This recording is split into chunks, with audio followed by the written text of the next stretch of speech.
Steve, what's your assessment of the way the team has played this season, and what, if anything, has to change? Well, I mean, we're 9 games under 500, and that's certainly not what we expected and what we hoped for. I do think the team's starting to play better, starting to hit. I'm starting to see green shoots. We got a long way to go, and a lot could happen over a relatively short period of time. And so, we're going to keep plugging. And I think our schedule gets a little easier, and so there are opportunities to gain ground. And so, we'll see what happens. If this doesn't change, could you see yourselves taking the same tactic last year headed to the trade deadline? Yeah, you know what it is? I'm focused on winning games right now. We can worry about the trade deadline. That's 7 weeks away.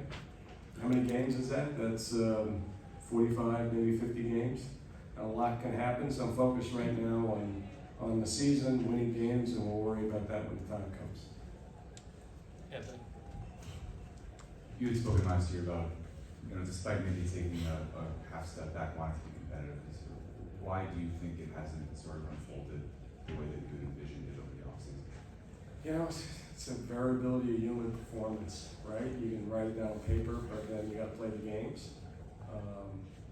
Frankly, we haven't really put it all together for a consistent period of time. And so, I still think that can happen.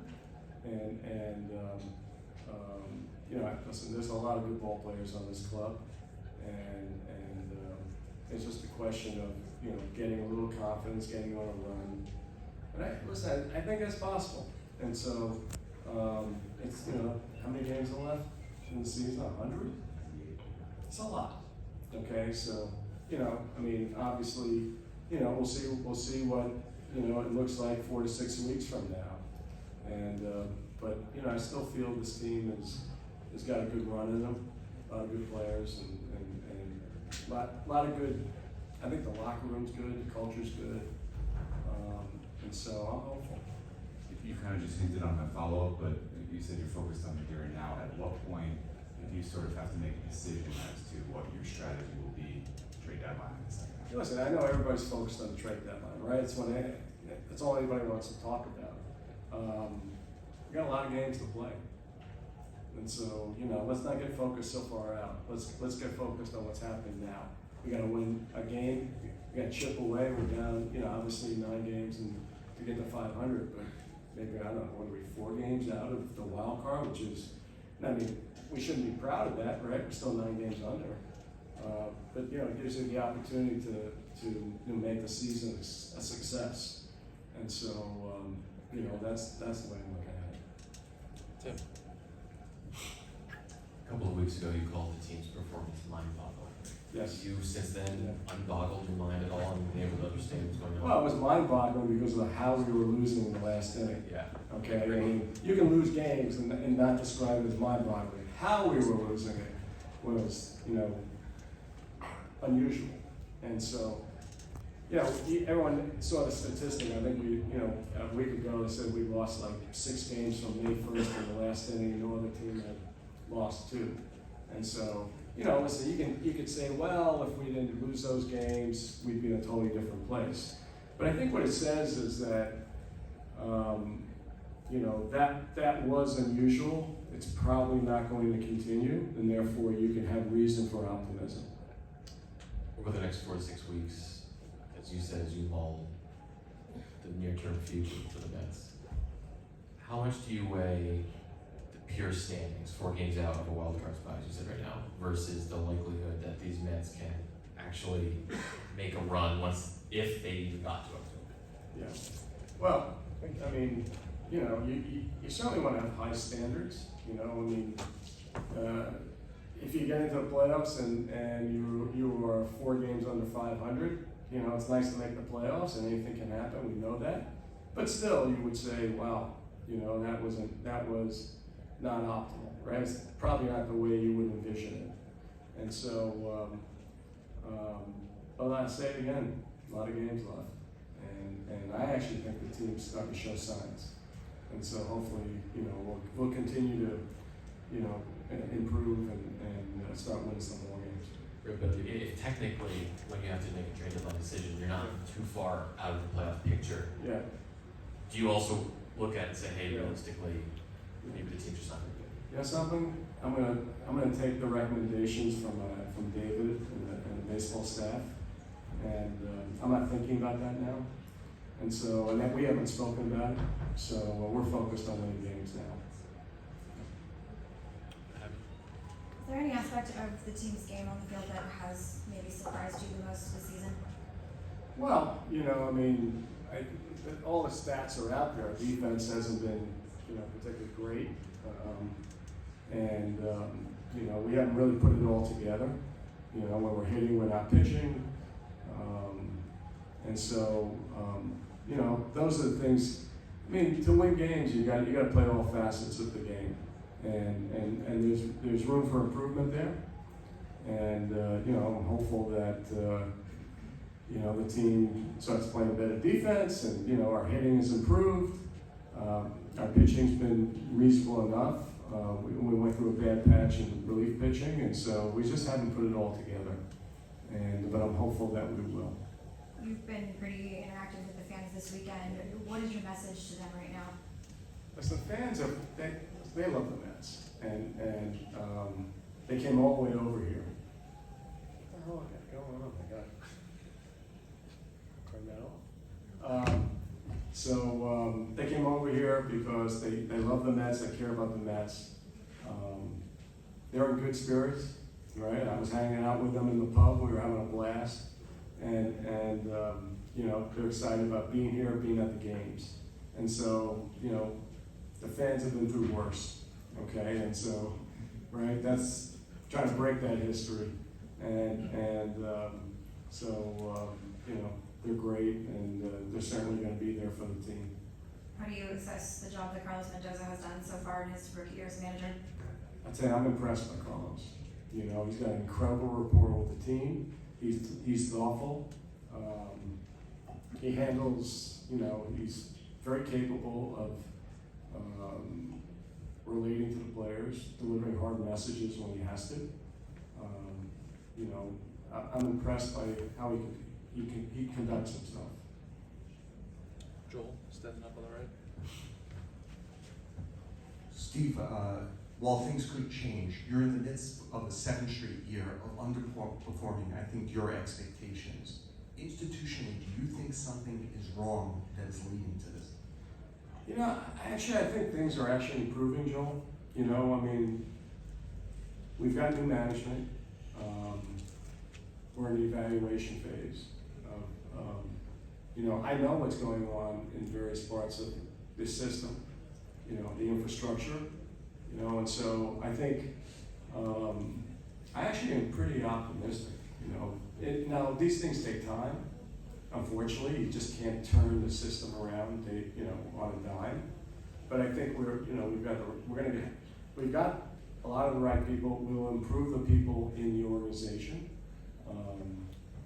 You know, I mean, we're going to have the best and brightest across, you know, whether in the minors or the majors.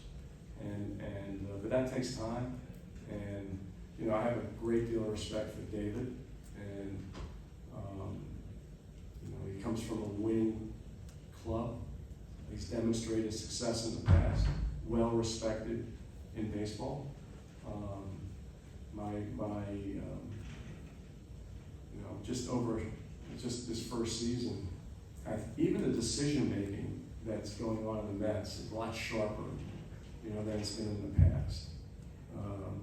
Much more concise. Perfect example is, you know, we bring in Louis Torrens, right? And you know, for $100,000, really helps us win a game, okay? And when you're fighting for a playoff spot, winning one game or winning two games really matters. So I like what I see, okay? But unfortunately, it's going to take time. Appreciating that it's going to take time. From 20,000 feet, would it be better for where you want to go to be a seller one more time this July? Yeah. Listen, like I said, you know everyone wants to talk. I tell you, it's amazing. It looks like every year, whether, you know, forgetting the Mets, that all anybody wants to talk about in the season, it's not the season, it's the trade deadline. And it's gonna come, guys. I'm telling you, it's gonna come. And so, you know, when we like, you know, it'll be here shortly. But in the meanwhile, I'm gonna focus on winning games. And I haven't had any recommendations from our baseball department yet. And so right now we're focused on the here and now and not focused on 2 months from now. I get it, Okay? but I'm asking a tactical question. Yes. You know where you want to be within the next 5 years. Yeah. Would you be better off one more time sucking it up, Yeah. taking what's valuable and building over for that next 5 years? Because we're asking questions, if you could get into the playoffs at the margins this year as opposed to where you want to be. Listen, those are tough decisions, right? I mean, obviously you want to build a winning culture, right? And a lot of that is trying to make the playoffs. I'll say it again. I haven't had discussions with David on this. And listen, the ultimate goal is to build a sustainable winner. I've said that. We haven't done it yet. Okay, we had 1 win this season, and obviously that's not good enough. And so, but the other side is, it's not, you get into the trade deadline and, theoretically, you don't know what you're going to get back, right? You don't know, just because, in your scenario, what if the return that you got is kind of marginal, right? So the decisions are not black and white, okay? And so, we're not there yet, and we'll evaluate it when we get there. Do 2 more, right here in the middle on the right, and then up on the right side. Hey Steve, just to switch the focus from London back to New York, what's next for your plans at Citi Field? Is it casino or bust, or would you be open to Ballpark Village in Atlanta or the mighty St. Louis? Well, fortunately, we're sitting on, not marshlands, but a low area. We have to make it all work. We need an economic engine if we're going to do something significant. And plus, you got to replace the parking. Okay, if you're going to build something on it, well, where are you going to park? And so, parking garages to build are incredibly expensive in New York. And so, there needs to be an economic engine. We want to build a hotel, gaming, area that the fans can enjoy. That's the goal. We're going to keep pushing forward. And my hope is that, we're successful. Hi, just to bring it back to being here in London, obviously we heard that the field outside is a lot more bouncy up here than used to be in America. You say bouncier? That's what we've Okay. been told, yeah. There's Okay. a All lot right. more bounce to. Well, the fly ball that, fell in front of Starling yesterday, that bounced pretty high. Okay, so, that was different. Yeah. So how do you think the series can develop here? And obviously being in London is great, but we've heard things about jet lag and different issues. Do you think that affects your team in different ways? And obviously they're quite versatile. Well, it didn't affect Philadelphia yesterday, so someone's going to win, someone's going to lose. Listen, these guys are used to traveling, and frankly, I think it's actually a nice break. It kind of breaks up, it's a long season, and it gives them an opportunity to be with their families in a sort of a unique way. So I'm a big supporter of these games. And obviously you said you were at the pub yesterday with Mets fans and really seeing everyone around. How are you enjoying being here in London as well, and the London series and what it brings to the MLB in general? Yeah. Obviously going to the pub was a blast to hang out with the fans. I have an office here. My firm has a very large office here. And so I came in there actually earlier last Sunday, did investor meetings and hung out with my investment professionals. And so I've been here for a week and I love London. I think the food here is fantastic. Okay, I think it's better than New York. What's your favourite to eat? What's the best thing? What's your favourite thing to eat? Is it the full English breakfast or? I tell you, I was on the 10th hole or 11th hole at Sunningdale, and they had these sausages at the Midway House. That was awesome. Okay, little Coleman's mustard, little white bread on it, wrap it around, delicious. Yeah, definitely a great breakfast. We'll finish up with Mike in the front. Steve, you mentioned the fans are better or worse, but you look at your attendance at Citi Field is down 25% now. Obviously, the weather is always a fact, but Sure. there's other teams in the Northeast, and they're not down that Hey, significantly. listen, it's about winning, right? I mean, you know, the weather was terrible. We had obviously every time we played in April and May until it broke around Memorial Day. I mean, you were there. I mean, it was in the 50s and either raining or windy, and you know, the wind comes off the bay. It's not exactly comfortable. But you know, winning solves a lot. You know, and frankly, that's what we're gonna have to do, right? I mean, we're New York City is a competitive marketplace. Lots to do in New York. And to get fans to come out to the stadium, you gotta give them a good product, something that they can get excited by. And you know, we've been spotting that way this year. So yeah, you know, that's the way it is. All right, thanks, Steve. We appreciate the time.